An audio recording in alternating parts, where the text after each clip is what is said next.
Hello friends, তো আজকে আমি আপনাদেরকে দেখাচ্ছি যে এই যে গোলাপ গাছ, এই গোলাপ গাছে আপনারা কি করে 7 দিনের মধ্যেই কুড়ি আনতে পারবেন। কি এমন খাবার দেব যেটাতে আপনারা 7 দিনের মধ্যেই কুড়ি পেয়ে যাবেন। আর দেখুন গোলাপ গাছগুলোর মানে চেহারাগুলো দেখুন কত সুন্দর। এর কুড়িগুলো দেখুন, এগুলো হচ্ছে সব সব কুড়ি, এগুলো কিন্তু একটাও ফুল নয়, এখনও ফুটতে অনেকটা দেরি আছে। খুলতে একটা একটা করে করে পাপড়ি খুলবে আস্তে আস্তে। কুঁড়িগুলোই বিশাল বড় বড় হয়েছে। এবং তার সাথে চিন্তা করুন যে ফুলটা কতটা পাক দিয়ে এই ফুলগুলো হয়। এই ফুলগুলো কিন্তু এই আপনারা যদি গোলাপ ফুল গাছ কিনতে যান, তখন না আপনারা একটা জিনিস ফল লক্ষ্য করে কিনবেন যে গোলাপ ফুলের ফুলটা যেন একদম টাইটভাবে থাকে। দেখবেন কিছু কিছু ফুল আছে একদম একদিন দুদিনেই ঝরে যায়। সেই ফুলগুলো আপনারা কিনে আনবেন না, ওগুলো কিন্তু গাছের মধ্যে বেশি দিন থাকে না। হাইব্রিড ফুলের মধ্যেও কিন্তু অনেক রকমের ভ্যারাইটি আছে, যেটা অনেক দিন গাছে থাকে এবং কিছুটা আবার গাছে অনেক দিন থাকে না। এই যে অরেঞ্জ কালারের গোলাপটা দেখাচ্ছি, এটা কিন্তু অনেক দিন গাছে থাকে, গাছের মধ্যেই শুকাবে। তো আমি এই রকম ফুলের গাছ ফুলিয়ে এবারে লাগিয়েছি গাছগুলো। আমার যতগুলো গাছ আছে তার মধ্যে খালি একটাই খুব তাড়াতাড়ি ঝরে যায়, বাদবাকি কিন্তু সমস্তই গাছের মধ্যে শুকায়। এই যে দেখতে পাচ্ছেন হাতের মধ্যে নিয়ে দেখাচ্ছি অরেঞ্জ কালারটা কতটা ব্রাইট এবং কতটা সুন্দর। এইটা যেহেতু নিচের দিকে হয়েছে, রোদটা একটু কম পাচ্ছে, তাই দেখুন একটু ফুলের সাইজটা একটু ছোট হয়েছে। কিন্তু যতগুলো মাথার ওপরে আছে প্রত্যেকটা ফুলের সাইজ কিন্তু বেশ ভালো, খুবই ভালো। মানে এর থেকে কিন্তু এই ফুলটার ভ্যারাইটিটাই এরকম, এর থেকে আর বড় হবে না। গাছ বড়। আর আমি তো বলেইছি আপনাদেরকে, আমি মাটিতে সমস্ত গাছ লাগিয়েছি। যত ভালো ভালো গাছ আছে, যত ভালো ভালো কালার আছে, সমস্ত মাটিতেই লাগানো। আর যেগুলো দেশি সেগুলো টবের মধ্যে লাগানো।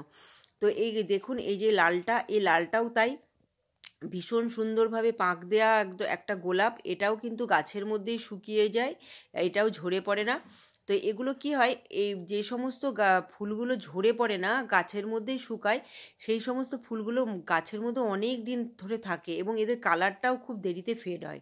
তো এই সমস্ত জিনিসগুলো আপনারা দেখে যদি গোলাপ গাছ কিনতে পারেন, তবে দেখবেন আপনাদের খুব ভালো হবে।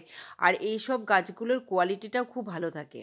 আর যেগুলো দেখবেন খুব তাড়াতাড়ি ঝরে যায়, তাদের না একটু কীরকম যেন মানে এই ফুল হচ্ছে দুদিনের মধ্যে ফুলটা ঝরে যাচ্ছে, ফুলের কালারটাও চেঞ্জ হয়ে যাচ্ছে। যখন কুড়ি আসছে তখন একটু আলাদা কালার, ফুল ফুটছে আলাদা কালার, আবার ঝরে গেল সাথে সাথে। ওগুলো একদমই ভালো লাগে না। তো গোলাপ ফুল আনতে হবে এরকম ধরনের, আর ডাঁটিগুলো বেশ শক্ত শক্ত। আর 4 দিন আমি যেটা বললাম, 7 দিনেই যে আপনাদের গাছে ফুল চলে আসবে, অবশ্য করেই আসবে অনেকের। কিন্তু তার সাথে কিন্তু রোদটাও থাকতে হবে। যদি রোদ না থাকে তবে 7 দিন কেন 15 দিনেও অনেক সময় ফুল আসতে দেরি আসে না। তো এই রোদটা যাতে থাকে। এই দেখুন আমাদের এখানে কতটা আলো, কতটা উজ্জ্বল। আর এখন যে আমি যে ভিডিওটা করছি তখন কিন্তু বেশ দুপুরের বেলাটা অনেকটা গড়িয়ে এসেছে, মানে দুপুরই আছে, অনেকটা মানে রোদটা চলে যাওয়ার মুখে। সেই সময় কিন্তু আমি ভিডিওটা এই যে এই ফুলের ভিডিওগুলো করছি। আর এখান থেকে নিচ থেকে আপনাদের দেখাচ্ছি যে মাটিতে লাগালে গোলাপ গাছ যে কতটা বড় হয় এবং কত এর ব্রাঞ্চ হয় সেটা দেখুন। এটা কিন্তু একটাই গাছ, একটা গাছে কতগুলো ব্রাঞ্চ আপনাদের নিচ থেকে দেখাচ্ছে। একদম নিচের থেকে ব্রাঞ্চ শুরু হয়, আর উপরের ব্রাঞ্চও যখন আমরা কাটি তার থেকে আরও আরও অনেক বেশি বেশি ব্রাঞ্চ বেরোয়। দেখুন প্রত্যেকটা গাছ আপনাদের দেখাচ্ছি কতটা মোটা হয়েছে এবং কত বেশি বেশি ব্রাঞ্চ হয়েছে। মাটিতে হয় কি, এরা প্রচুর পরিমাণে জায়গা পেয়ে যায়।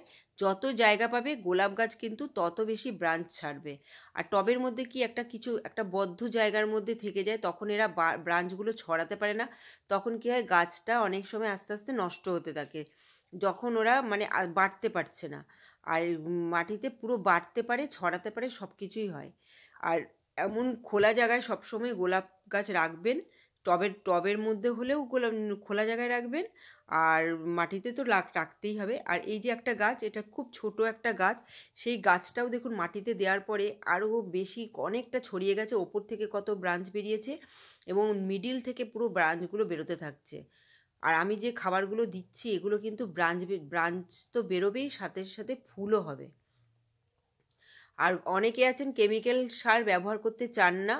তো আমরা কি করি, শীতকালে খালি মাঝে মাঝে একটু কেমিক্যাল সার ব্যবহার করি গোলাপ গাছে, কিন্তু নয়তো আমরা সারা বছর এমনি অর্গানিক খাবারই দিই।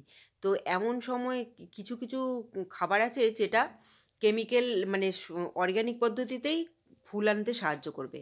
আরেকটা হচ্ছে গোলাপ গাছের বিশেষ একটা জিনিস দেখা যায়, দেখবেন এরকম বাসার মতো দেখা যায় গোলাপ গাছের ডালে ডালে। আপনারা কিন্তু এগুলো বাসা বলে অবহেলা করে ছেড়ে দেবেন না। এর ভেতরে কিন্তু পোকা থাকে। এরা কি করে, গাছের যে ডালগুলো আছে সেই ডালগুলোর রস কিন্তু শুষতে শুরু করে, আস্তে আস্তে গাছের ডালটা খারাপ হয়ে যায়। এই দেখুন, আমার সমস্ত হয়েছিল, আমি সব বার করে ফেলেছি আগেই, অনেক দিন আগে, 2 মাস আগেই। আবার দেখছি নতুন করে এই একটা দুটো দেখা যাচ্ছে। তখন আমি কি করি, এগুলো নিয়ে বার করে সঙ্গে সঙ্গে পা দিয়ে বা কিছু দিয়ে পিষে দেবেন। এটাকে খুলে রেখে দেবেন না, কিন্তু এর ভেতরে পোকাগুলো আবার একটু পরে চলতে শুরু করে দেয়। তো এই জিনিসগুলো ফলো করবেন, আপনাদের গোলাপ গাছ খুব ভালো থাকবে। আর আপনারা দেখতে পাচ্ছেন তো পাতাগুলো দেখলেই বুঝতে পারবেন যে একটা রোগ পোকার কোনো পোকামাকড় আমাদের গাছে নেই, কারণ আমরা রেগুলার পোকার ওষুধ ব্যবহার করছি গোলাপ গাছে। গোলাপ গাছ কেন, শীতের সমস্ত গাছেই আমরা পোকার ওষুধ ব্যবহার করছি। আর এই দেখুন, এটা নতুন একটা, মানে এটা আমার গাছটা পুরনো, কিন্তু এই প্রথম ফুলটা ফুটবে শীতকালে, খুব বড় বড় কুঁড়ি হয়েছে। আর দেখুন কতটা হাইট হয়ে গেছে গাছটার, প্রচুর হাইট হয়েছে। আর এর ফুলের সাইজগুলোও কিন্তু বিশাল বড় বড় হয়। যখন ফুটবে, এই 2-3 দিনের মধ্যেই ফুটবে, আপনাদেরকে আমি অবশ্য করেই দেখাবো। তখন ফুলগুলো খুব সুন্দর দেখতে হয়। এবার আমি যেটা বললাম, ঘরোয়া পদ্ধতিতে অর্গ্যানিক খাবার কিভাবে দেবেন যেটাতে ফুল আনতে সাহায্য করবে। এখানে দেখুন আমি জল নিয়েছি বালতির মধ্যে, এই যে কিছুটা পরিমাণ জল আমি নিয়েছি এর মধ্যে। এবার এর মধ্যে কি দিচ্ছি দেখুন, কমলা লেবুর খোসা। এখন তো প্রচুর পরিমাণে কমলা লেবু আমাদের বাড়িতে আসছে। সেই খোসাগুলো আপনারা ফেলে না দিয়ে এই কমলা লেবুর খোসাটা জলের মধ্যে ভিজিয়ে দিন, আর সাথে দিয়ে দিন চা পাতা। এখানে আমি চা পাতা আর কমলা লেবুটা কী করছি, ভিজিয়ে দিচ্ছি। এর বদলে আপনারা কিন্তু কলার খোসাও দিতে পারেন, ওটাতেও খুব উপকার হবে। কমলা লেবুর খোসার মধ্যেও কিন্তু অনেক পটাশিয়াম থাকে। আর এই দেখুন, ভিজিয়ে দেওয়ার পরে যখন দেখবেন যে খোসাগুলো একদম নিচের দিকে চলে গেছে, তখন ভাববেন আপনার এই যে খোসাগুলো পুরোপুরি ভিজে গেছে, মানে এটা জলের মধ্যে অনেকটাই মিশে গেছে। আর তারপরে হাত দিয়ে একটু কচি লেবু দিতে পারেন, তবে পুরোপুরি রসটা এর মধ্যে চলে যাবে। আর এই যে জলের কালারটা দেখতে পাচ্ছেন তো, যে চা পাতার রঙটা এ ধরে নিয়েছে, মানে চা পাতাটাও এর মধ্যে মিশে গেছে। তার সাথে দিচ্ছি ব্রাঞ্চ আনার জন্য বিশেষ করে এই যে পাতলা করে সর্ষে ভেজানোর খোল, সেটা আমরা ভিজিয়ে রেখেছি 2-3 দিন ধরে। সেই জলটা আমি নিলাম, নিয়ে দেখুন 3টে মিশিয়ে আমি কি করব, এর মধ্যে আর একটু জল মিশিয়ে নেব। কারণ আমার অনেকগুলো গাছ তো, সেই গাছগুলোতে যাতে 1 মগ করে হতে পারে বা 1 ঘটি করে হতে পারে, সেরকম আমি পরিমাণ দেব। এ দেখুন জলটাকে এবারে এরকম দিলাম, মিশিয়ে নিলাম ভালো করে। এবার আমি কি করছি, এই প্রত্যেকটা গাছের মধ্যে দিয়ে দিচ্ছি। দেখুন এই দেখো, আপনাদের বোঝানোর জন্য একদম উঁচু করে দিচ্ছি যাতে আপনারা বুঝতে পারেন। এটা তো দিলাম খাবার আনার জন্য, মানে ফুল আনার জন্য। আর আপনারা, আমি আগের বারেই দিয়েছি, তাই জন্য এইবারে আর দিচ্ছি না। আপনাদেরকে বলে দিচ্ছি, যারা যারা এই জিনিসটা ব্যবহার করেননি, সাথে কটা সুফলার দানা অবশ্য করে দিয়ে দিন। দেখবেন 7 দিনে আপনাদের কিন্তু গোলাপ গাছে ফুল চলে আসবে। দেখুন প্রত্যেকটা গাছে আমি দিয়ে দিচ্ছি এরকম করে করে। খুব ভালো খাবার এই গোলাপ গাছের জন্য, যে ভীষণ ভালো খাবার, দেখবেন আপনাদের ফুল আসতে বাধ্য।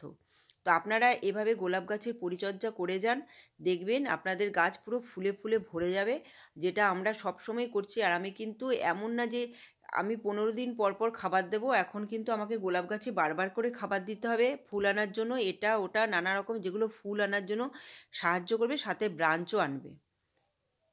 তো আপনারা ভিডিওটা দেখবেন, যদি ভিডিওটা ভালো লেগে থাকে লাইক শেয়ার সাবস্ক্রাইব করবেন, কমেন্ট করবেন। আর আমি তো দেখতেই পাচ্ছেন যে গোলাপ গাছকে কিভাবে পরিচর্যা করছি, এবং প্রত্যেকটা পরিচর্যা আপনাদের সাথে শেয়ার করছি, যাতে আপনারা বারবার করে জিনিসগুলো দেখলে কি হবে, আপনাদের খুব ইজি হয়ে যাবে। 1-2বার আপনারা মনে করেন, আমি একবার গোলাপ গাছের পরিচর্যা দেখালাম, তারপরে আর দেখালামই না, অনেক দিন পর আবার দেখাচ্ছি, তখন আপনারা বুঝতে পারবেন না। তো আমি এখানে ভিডিওটা এবার শেষ করছি। Bye bye, take care.